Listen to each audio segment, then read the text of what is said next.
Is AI going to start building your family tree? Well, there's a lot of people that say it's going to happen, and there's some people that are very concerned about it, but the reality is AI is here, and it's changing the world of genealogy and family history research. And FamilySearch has just, at Roots Tech, released a new program in their lab section where they can identify people that may belong in your family tree that are not currently there, and also answer research questions for you and help you maybe further your research on a particular individual. This is like mind-blowing.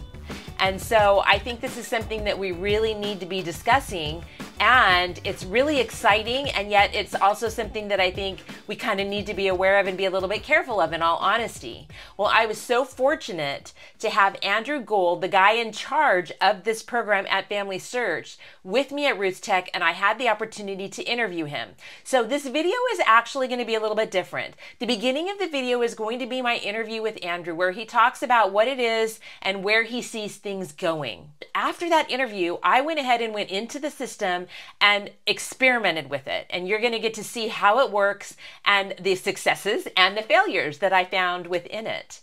And so I'm really excited for you to watch this. Now, I have also created a handout for this video that takes people step by step on how you can use this new feature in FamilySearch and some of the things that you really do need to be careful about. And I go into the handout, I go into that in much more detail because I just didn't have time to talk about it all in the video. So the handout's going to give you a lot more cautions about how you're using this AI in FamilySearch and the things that you need to be watching for. And so anyway, that handout, as always, is available for members of Aimee's crew of that month. So the monthly handout is available for free for Aimee's crew members, and then we also have a live stream, and then you can also purchase it on Etsy, and I will have a link to that at the end of this video if you want to purchase the handout on Etsy. So let's hear from Andrew. Hi, I'm Aimee Cross, and I am here with Andrew Gold, the AI Portfolio Director for FamilySearch. And I got to tell you, they've released some pretty impressive AI tools here at Roots Tech this year. And I got him pulled aside so that he can tell you all about it. Thank you so much. Yeah, you're welcome. I'm happy to be here. Thank you. Well, tell us a little bit more about this new tool. I love it. So our team has built what's called the AI Research Assistant. And it's on the homepage of FamilySearch. So it's you need to enable, right now it's a labs experiment. It's not a product, it's just a labs experiment. But we're working diligently to turn it into a product. It's available in the US and Canada in English, just to start, but we do anticipate that we'll be adding new languages and new support around the world soon. Once it's enabled in labs, you can go back to our homepage, and the first thing you'll see is at least 5 names that we think we can use to extend your tree. So we go through a filtering process using AI to identify people. Okay, wait a minute, let's stop, because this is huge. Oh, sorry. No, that's big. I want to make sure you understood what he just said. Yeah. So you just go in and you look at the FamilySearch and you go into your tree and you're using that AI Research Assistant. Yes. And it's going to help you find 5 names that are not currently in your tree that it's identifying through other things? First thing. The first thing it'll do just like that. is here's 5 names we think you can use to add, that we think you can use to extend your tree. Oh, how impressive. And then we rely upon the patron to go through the journey of looking at the information and for them to make the decision whether that is reasonable enough for them to add to their tree and it makes sense. So that we want always to have a person in the loop before information is added to the tree. So that's the first step. The second step is if there is a particular ancestor and you're on their person page, and you want to find more information about them or more relatives connected to them, this tool will search the entire internet looking for specific data points that can help you learn more about their lives. Outside of FamilySearch, it's searching everywhere. Yes. The one part that I think is really important, though, that you talked about is it's pulling this information, but you do want, as just because you see it doesn't mean you should grab it, right? We do need to do some due diligence and make sure that it is really our person. That's right. Yeah. Yeah. AI is in it's in its infancy stage. I mean, I think of it as a little baby. It's a really smart little baby, but it's still a little baby. You know, it's got a long way to go. But we have, we're encouraged by what it can do, the scale it can do it at, and we know that the accuracy and its ability is only going to improve over time. Yeah. In fact, we've never seen a technology ever develop as quickly as artificial intelligence in the history of technology. It's true. So we're seeing a curve right now that far exceeds television, internet, and other technologies that have been invented in the past. So what we ask is that everyone just do their due diligence, take your time, look through what it provides you, and what resonates with you and makes sense. That's what you decide. The power's in the hand of the patron. That's so wonderful. So what are some of the keys that you recommend people think about as they're using the tool? I want them to think about what they want to learn about any particular part of their tree or a person in their tree. Okay. I want it to simply be an extension of them and of their interest, so that it can go out and look for just the details they're looking for. Yeah. Is it also going to find things like, so often we talk, and I think the theme this year a little bit has been the stories. Yes. On a lot of the different platforms. And I love that because it really is the other people that we surround ourselves with and the other information that provides the depth of our knowledge of that ancestor rather than just a name and a date, right? Yes. So as it's combing the internet, is it also finding things that fall more along those lines where they're maybe written up in maybe a newspaper or something like that? Is that possible through this as well? It is. Oh, it looks for any data fragment it can find. So it'll look across any publicly accessible, at this point, any publicly accessible database where there might be a fragment of data about them. It will look across as many of them as it possibly can, and it will fuse them together. It will compare them against what it currently exists in the tree, in that person's family tree, and it will identify potential new information. But it's the way it's formatted in a story-like format. Oh, I love it. So it tries to tell a story about them right away. Oh, that's exciting. In terms of what it found. Yeah, that's terrific. Yeah, it's exciting. So any thoughts on where we're going next with it? I mean, it's changing so much. Yeah. Can you even go there? Can we even talk about it yet, or is that all under wraps? Well, there's a little bit we can talk about. I mean, we have big imaginations here at FamilySearch. A lot of smart people on the team, and a lot of experts in their domain. So it gives us the ability to project pretty far out in terms of where we want to lead the technology over time. But at the end of the day, I think what's difficult is to build systems that are both helpful to the best, the most expert users in the world, and also the people that don't even know what the word genealogy means, but they know that they want to have an experience. They know they want to learn about their family. Yes. And so we're building a system that we think will help across that entire spectrum. Yeah, I agree, yes. And I think it definitely will. So, to answer your question though, yes. Picture that it's going to expand, that there'll be more capabilities embedded in it, that it will understand the context of a user's need very quickly by interacting with the user, and that will direct them to the correct service, whether AI Research Assistant is the right service, or whether another service is better for them based on their question. Maybe it's a question about how do I use a particular feature of FamilySearch better, or how do I use it more competently? So it should help route that person in the future to exactly what they need as quickly as possible. That's so exciting. As few steps as possible. That's so exciting. And for those of you that don't know, FYI, FamilySearch is free. So all you need is an account. So don't pass up the opportunity to explore this wonderful technology at no cost to you. You can find your family and you can build your tree. Thank you so much for sitting down here with me and doing this. I really appreciate it. You're welcome. I'm so excited about that.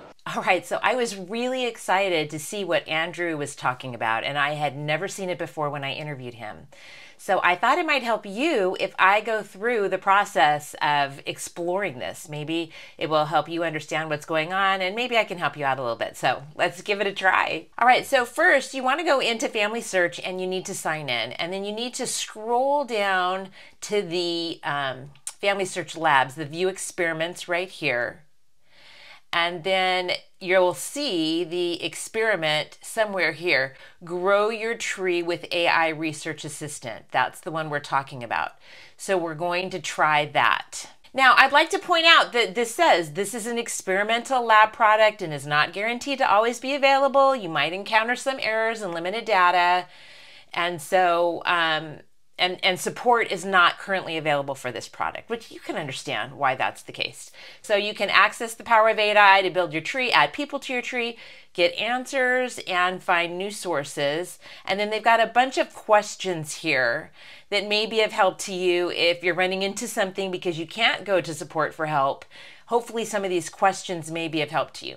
All right, let's get back up to the top and let's start this experiment. I'm really excited because I promise I haven't even looked at this because I wasn't sure. I wanted to do it on camera so that you all could see what I was finding. All right, so here it's coming up. It's currently scanning my tree. It looks like they identified 5 people that we have some possible children for people in my tree. So let's try one of these out. I'm going to do a lot of this in new tabs just because I want to keep what I had going before. All right, so Katharina Elizabeth Weichman, let's see, she was born in Gamessau, Koenigsberg, Ostpreußen. I'm sorry, for those of you that speak German, I'm butchering that, Germany, and died in 1844. So she was married, had no known children. I'm just kind of looking at her life. And then over here, it says right here on the side, it says, please review the information to determine if these relationships are correct. Actually, this is the person in my tree. So this is a little confusing to me in all honesty. So let me click on view relationships so that you can see. So Katharina Elizabeth Weichman is my great aunt, but now we're trying to determine if this person that they're saying is her daughter. So let me go back now. It says that they believe Anna Barbara Schultz is listed as a child of Katharina Elizabeth Weichman in the source data, but she's not found in the person data. So what does that mean?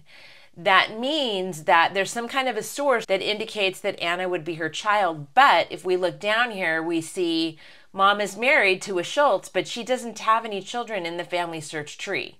So let's look, FYI, okay? As Andrew said, we need to check this.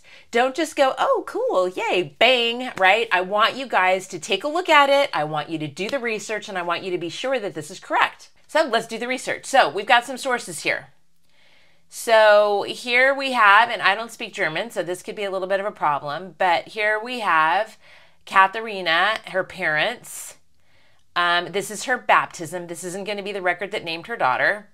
Now let's take a look at this record. Here we have Katharina marrying Frederick, and it's just their marriage.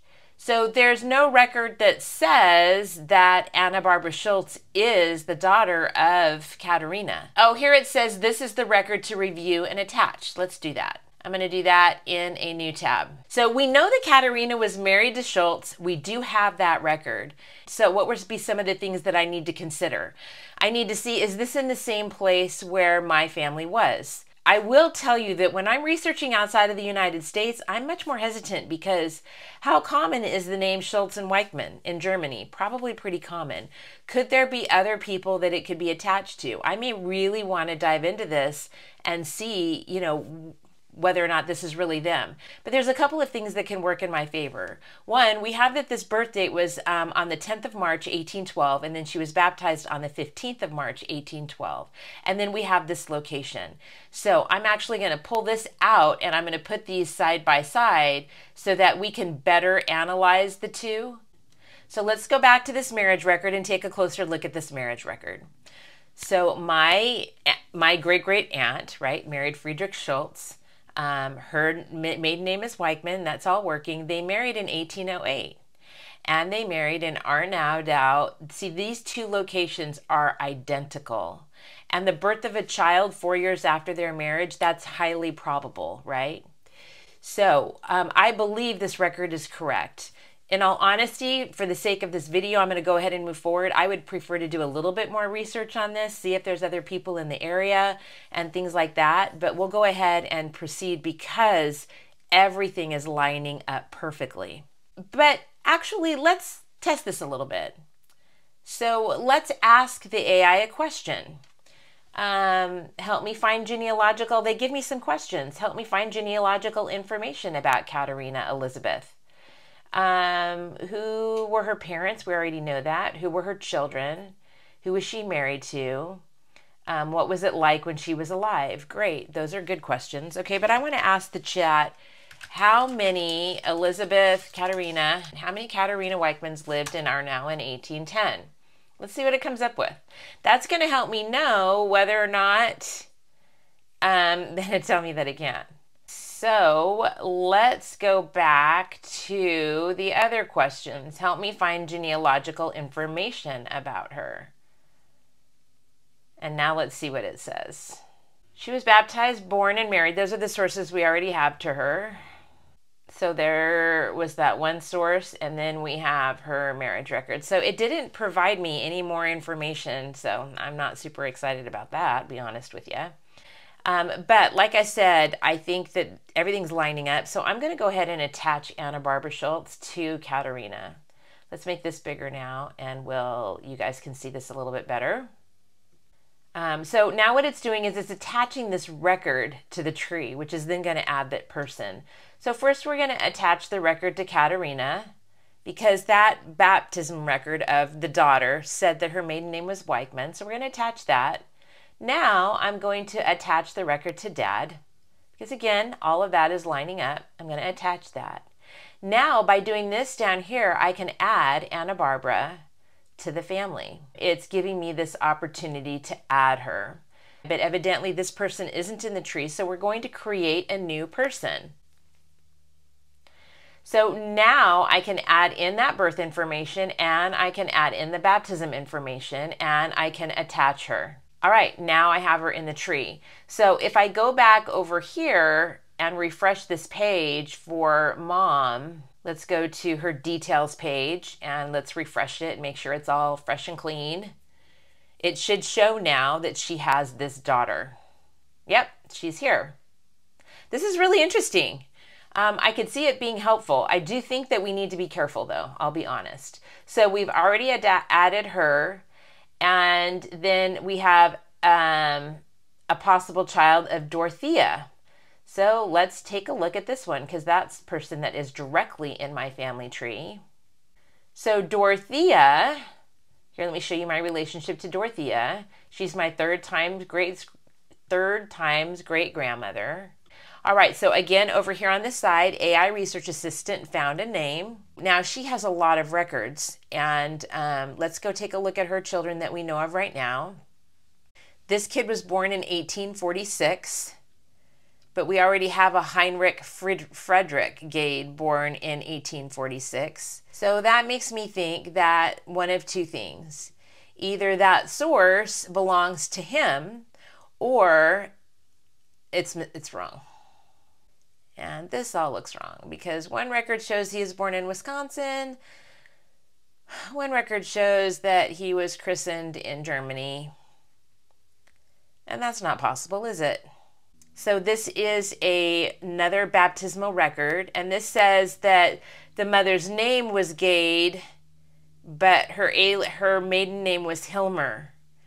And my person is not Hilmore, she was Dorothea Weichman. So let's go back over to this record, and this is not correct. And this is not where they lived. So this record is not correct. So now what I can do though, and I like this because then I can stop somebody else from doing this, I can dismiss this match. And I can say why. The names don't match, the places don't match, the relatives don't match. And I could provide another reason if I want to add another reason, and then I can say dismiss. Now that I'm involved in the experiment, that's going to show up at the top of my page now. But what if I go to somebody in my tree and see, now I have this AI research person as well at the top of a profile page. This is interesting for me, but I can open the AI Research Assistant. Now, because it's not identifying a relationship, it's immediately going into how can the AI Assistant help. So I can say, who was George Cecil Stevenson's mother? Because that's not in the tree, and they got me nothing. So I'm curious. Do me a favor, give it a try and put some notes in the comments and let people know what you're finding or not finding. This is just the beginning. And as we heard in the video, in the interview, we got to start somewhere, right? But I've been hearing for a long time that AI was going to end up being able to build family trees, and this is certainly a step in that direction. In all honesty, I have kind of mixed feelings about it because it's going to make mistakes. So, like we saw in one of those people that it suggested to me, I'm quite confident that that was not a daughter of my ancestor. And so, I don't know. This is kind of a new frontier. Let me know what you think. I'm really anxious to hear what you say. Right up here is the QR code to the Etsy handouts. You can get the handout for this video or any of my other handouts. You can either use the QR code or you can click on the link. And then right below is another video on AI that may be of real interest to you. Steve and Mark are wonderful at talking about how to use AI effectively in genealogy research. And this video gives their 3 top hits as well as some of the new things that are happening that they think are making a really big difference. So check that out. Thanks.